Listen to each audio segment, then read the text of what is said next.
Welcome guys. Today we move to direct and indirect speech. These sentences concern to the previous year's exams of CBSE board. और हमने इस बार क्या कर रखा है, वो पिछले साल के जो पेपर थे उनमें से चुने हुए प्रश्न जो 2026 में आ सकते हैं इस वर्ष 10th बोर्ड एग्जाम में, उनको आपके लिए संकलित किया है। क्या है exercise? Change the following sentences into indirect speech. आपने डायरेक्ट स्पीच में दिए गए सेंटेंसेस को इनडायरेक्ट स्पीच में चेंज करना है। Sentence number 1, he said my mother use to tell me stories from the Mahabharata. उसने कहा मेरी माताजी मुझे कहानियाँ सुनाया करती थी फ्रॉम द महाभारता, महाभारत से, महाभारत की कहानियाँ सुनाया करती थी। क्या है? ये एक स्टेटमेंट है। इन्वर्टेड कॉमा के अंदर जो दिया है वो सेंटेंस का टाइप क्या है? असर्टिव सेंटेंस कहते हैं। तो क्या कहोगे? ही सेड दैट, कॉमा हटेगा, इन्वर्टेड कॉमा हटेगा, ये कॉमा हटेगा, इन्वर्टेड कॉमा हटेगा, कंजक्शन दैट लगाएगा। फिर होगा माई मदर। कौन कह रहा है? बोलने वाला कौन है? ही है, तो क्या हो जाएगा? His mother. हम ये माई जो है इसके लिए है, ही के लिए, तो his mother used to tell, क्या हो जाएगा? यूज टू टेल का यूज्ड टू टेल ही रहेगा, हैड बीन टोल्ड मत करना। He said that his mother had been told, बताती थी या बता चुकी थी, नहीं। यूज्ड टू टेल को यूज्ड टू टेल ही रखना, पास्ट में है। ये कौन? ये है आपका सेमी मॉडर्न। तो his mother used to tell me, me कह रहा, ये आदमी अपने लिए मी कह रहा, बोलने वाला, फर्स्ट पर्सन सब्जेक्ट के अनुसार चेंज होता है। स्पीकर ये है, तो हिम हो जाएगा मी का।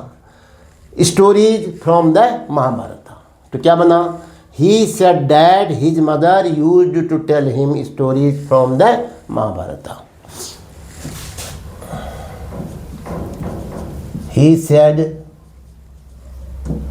कंजक्शन क्या लगा? कॉमा इन्वर्टेड कॉमा हटा, कंजक्शन लग गया क्या? That his mother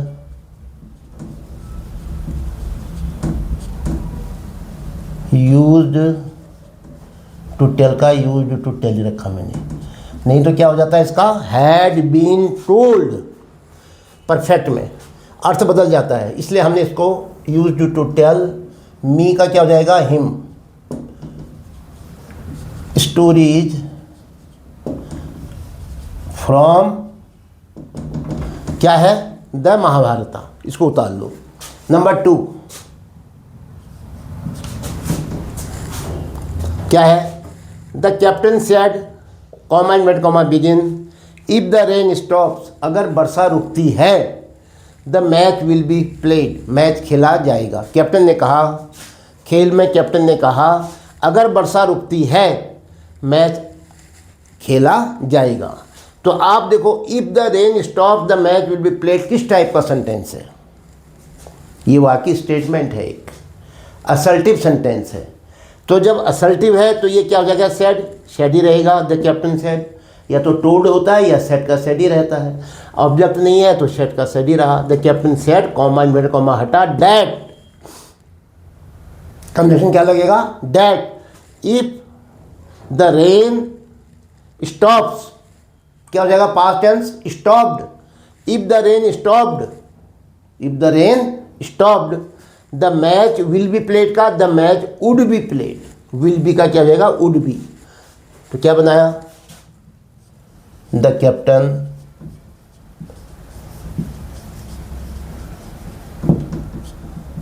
said that if the rain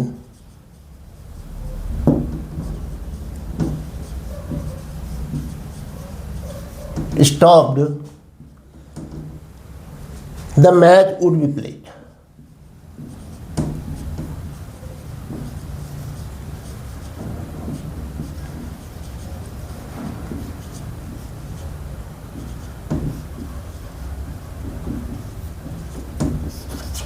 the match would be played. Number 3, Raghav said comma begin I am learning Tamil these days. I am learning Tamil these days कैसा sentence है? I am learning, I am going, I am writing statement है, assertive sentence है। तो क्या हो जाएगा? Raghav said का Raghav said he रहेगा, कॉमा हटेगा, इनवर्टेड कॉमा हटेगा, कंजक्शन डेट लगेगा। आई किसको बदलेगा? I am learning. आई कौन कह रहा है? राघव कह रहा है अपने लिए। राघव जो बोल रहा है उसके कहे हुए शब्द इसके अंदर हैं, वो अपने लिए मैं कहेगा, हम उसके लिए क्या कहेंगे? ही कहेंगे। तो राघव के लिए क्या आ गया? आई बदला राघव के अनुसार ही में। एम लर्निंग का पास्ट करो, प्रेजेंट कॉन्टिन्यूस है, पास्ट कॉन्टिन्यूस बना दो। Was learning, he was learning Tamil these days का दोज डेज क्या बना? Raghav said that he was learning Tamil those days.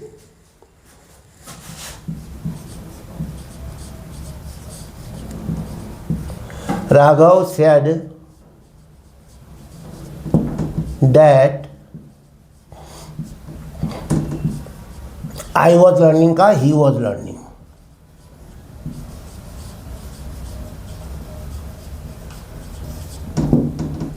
Tamil these days का दोज डेज।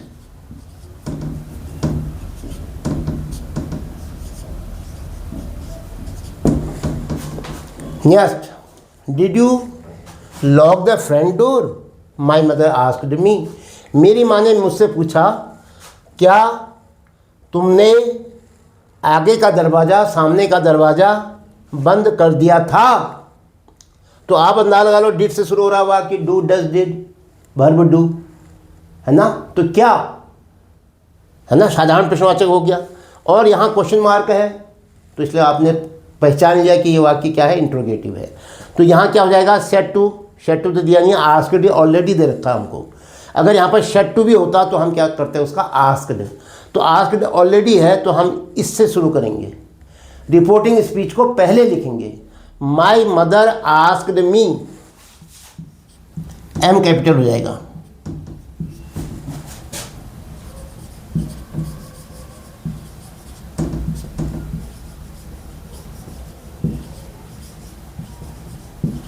अब क्या लगा यहाँ पर? डिड से शुरू हो रहा है से, इस से, एम से, आर से, विल से, वुड से, ये तो है हेल्पिंग वर्ब हैं, ये प्राइमरी ऑक्सिलरीज। तो यहाँ पर क्या होता है इसका मतलब? तो क्या लगेगा? कंजक्शन यहाँ पर इफ लगता है। कहाँ पर नहीं लगता है कंजक्शन? जब वो WH वर्ड आया रहता है, what, which, why, where, when, how many, how much, वहाँ पर कंजक्शन नहीं लगता है। वही शब्द कंजक्शन का काम करते हैं, तो इसलिए हमने यहाँ इफ लगा दिया। अब सबसे बड़ा नियम है कि इस सेंटेंस को हम स्टेटमेंट में चेंज करते हैं, असर्टिव में चेंज करते हैं। क्या अर्थ हुआ इसका? इसका अर्थ हुआ कि पहले सब्जेक्ट छांटो, फिर वर्ब छाड़ना। अब ध्यान दो, डिड यू लॉग, यू आ गया, ये तुमने, किसने पूछा? मदर ने पूछा। किससे पूछा? मेरे से पूछा। तो जब मैं सुनने वाला हूँ और मैं ऑब्जेक्ट हूँ, तो सेकंड पर्सन के प्रोनाउन ऑब्जेक्ट के अनुसार बदलते हैं, है ना? किससे कहा उसने? क्या तुमने? तो कौन है तुम में? मैं हूँ। माई मदर आस्क्ड मी, तो क्या हो जाएगा? यू का आई हो जाएगा, वो मी के अनुसार आई हो जाएगा। आई डिड लॉक का क्या हो जाएगा? मैंने कहा दो नियम हैं, मैं जो समझाता हूँ वो ऐसे समझाता हूँ, डिड प्लस लॉक। ध्यान दो, डिड प्लस लॉग, ये वर्ब है ना, बराबर लॉग्ड। अब बताओ लॉग्ड कैसे चेंज होता है? ये हो जाता है change had plus third form logged में। ये है, मैं जो समझाता हूँ ऐसे समझाता हूँ। और बहुत जगह क्या कर देते हैं ऐसे ही, वो और आसान है, हो सकता है आपके लिए। डिड को हैड में बदल देते हैं, लॉग की थर्ड फॉर्म ले आते हैं, वही बात आई हैड लॉग्ड। तो इफ़ के बाद आपने यू चेंज किया, यू किस में चेंज किया आपने? आई में, क्योंकि मेरे से पूछा मेरी माँ ने, तो ये जो यू है इसके अनुसार चेंज होगा, तो आई हो जाएगा। इफ़ आई डिड लॉग का क्या हो जाएगा? Past perfect, had logged the front door. वाक्य जो है स्टेटमेंट हो गया, क्वेश्चन नहीं रहा फिर, ये ध्यान रखना हमेशा। नेक्स्ट फिफ्थ, क्या है? Do not take the trouble of coming all the way, सारे रास्ते भर आने के लिए मुसीबत मोल मत लो। Don't take. I said to the boy, मैंने लड़के से कहा भाई इतनी सारी रास्ते भर आने की मुसीबत मत लो, बहुत लंबा रास्ता है, बहुत कठिन रास्ता है, बार बार बस बदलनी पड़ती है। तो क्या हो जाएगा? Do not take the trouble of coming the all the way, कैसा सेंटेंस है? ये पहचानना पड़ेगा, तभी आप इस सेट को चेंज करोगे, तभी आप कंजक्शन की सोचोगे। ये वाक्य देखो, अगर डू नॉट नहीं होता तो क्या होगा? टेक द ट्रबल, मुसीबत मोल ले लो। किससे शुरू हो रहा है? टेक से। टेक क्या है? वर्ब की बेस फॉर्म। और जब नेगेटिव होगा तो क्या होगा? Do not take. तो अंदाजा लगा लिया आपने, यहाँ नेगेटिव है। Don't come, come here, don't come here, don't go there, don't play this time, है ना? है तो असर वाक्य क्या है वो? अरे इम्पेरेटिव है, आदेशात्मक है, नेगेटिव में दिया है, मत करो, मत जाओ, मत आओ, ऐसा वाक्य। तो इम्पेरेटिव है, तो इम्पेरेटिव है तो डू नॉट टेक का क्या हो जाएगा? नॉट टू टेक, कंजक्शन नहीं लगता है। लेकिन reporting verb I said to the boy का क्या हो जाएगा? आई एडवाइज द बॉय, मैंने लड़के को सलाह दी।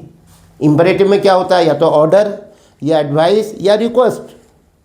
तो यहाँ पर क्या होगा? I advise the boy. पहले रिपोर्टिंग बनाते हैं। आई एडवाइज्ड, रिपोर्टिंग स्पीच को पहले लिखते हैं। आई एडवाइज्ड द बॉय, ये लिख दिया मैंने, कंजक्शन नहीं लगा। डू नॉट टेक ट्रबल का हो जाएगा not to take. Do not, not में बदला और टेक के आगे टू लगा दिया आपने, इन्फिनिटिव बना दिया। Not to take trouble, not to take trouble of coming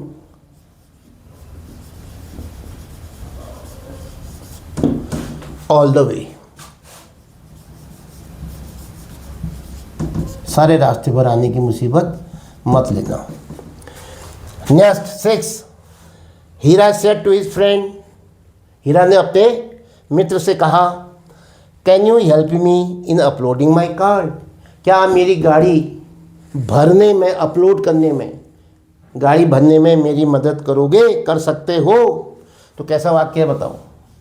जब तक ये इन्वर्टेड कॉमा का सेंटेंस आप नहीं पहचानोगे तब तक आप इसके वर्ब को चेंज नहीं कर सकते हो। रिपोर्टिंग में आप डाउट में रहोगे, कंजक्शन नहीं लगा सकते हो, डाउट में रहोगे। तो क्या है वाक्य? देखो, क्वेश्चन मार्क से समझ गए आप, यहाँ कैन से समझ गए, can, will, shall, may, might modal आया है। इसका मतलब क्या होता है? क्या तुम मेरी मदद कर सकते हो? तो साधारण प्रश्नवाचक है, कंजक्शन इफ लगेगा, एक तो क्लियर हो गया। दूसरा ये जो है इंट्रोगेटिव सेंटेंस है, तो यहाँ सेड टू किस में चेंज होगा? आस्क्ड में। तो Hira asked his friend,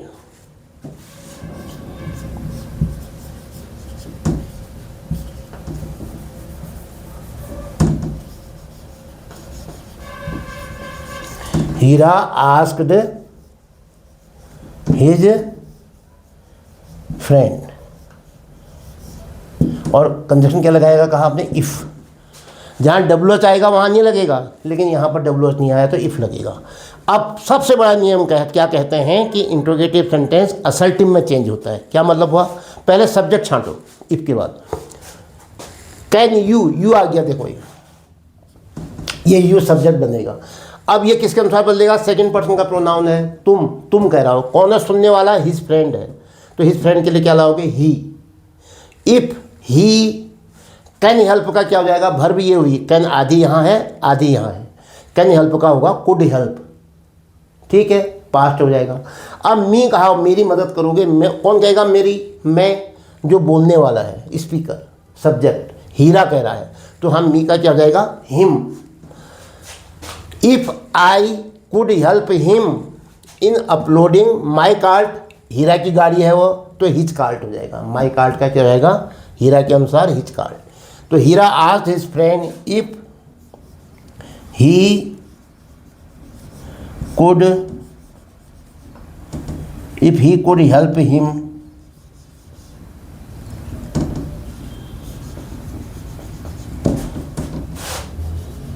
in uploading my cart का क्या हो जाएगा? His cart. कार्ट मैंने गाड़ी। फुल स्टॉप, क्वेश्चन हट गया, वाक्य असल्टिव बन गया। तो ये थे आज सीबीएसई बोर्ड 10th क्लास 2026 में आ सकने वाले most important questions under the chapter direct and indirect speech. Grammar में अच्छा करोगे, रीडिंग राइटिंग सेक्शन में ऑटोमेटिकली आपको अच्छे मार्क्स मिलने लग जाते हैं। एग्जामिनर की लेखनी जो है, एग्जामिनर का जो मूल्यांकन होता है वो आपके फेवर में जाता है, क्योंकि जिसकी ग्रामर अच्छी होती है तो उसकी पकड़ वैसे तो ऑटोमेटिकली अच्छी होती है, लेकिन एक साइकोलॉजिकल भी एक प्रभाव पड़ता है। जब टेबल में under the deputy head examiner काम करता है तो वो कहता है कि ये बच्चा तो ग्रामर में बहुत अच्छा है, अपने साथियों से भी कह देता है। तो इस प्रकार से आपको यहाँ पर एक्यूरेसी लानी है, ये अभ्यास से हो सकता है। इसके साथ ही आज का ये वीडियो समाप्त होता है। जय हिंद।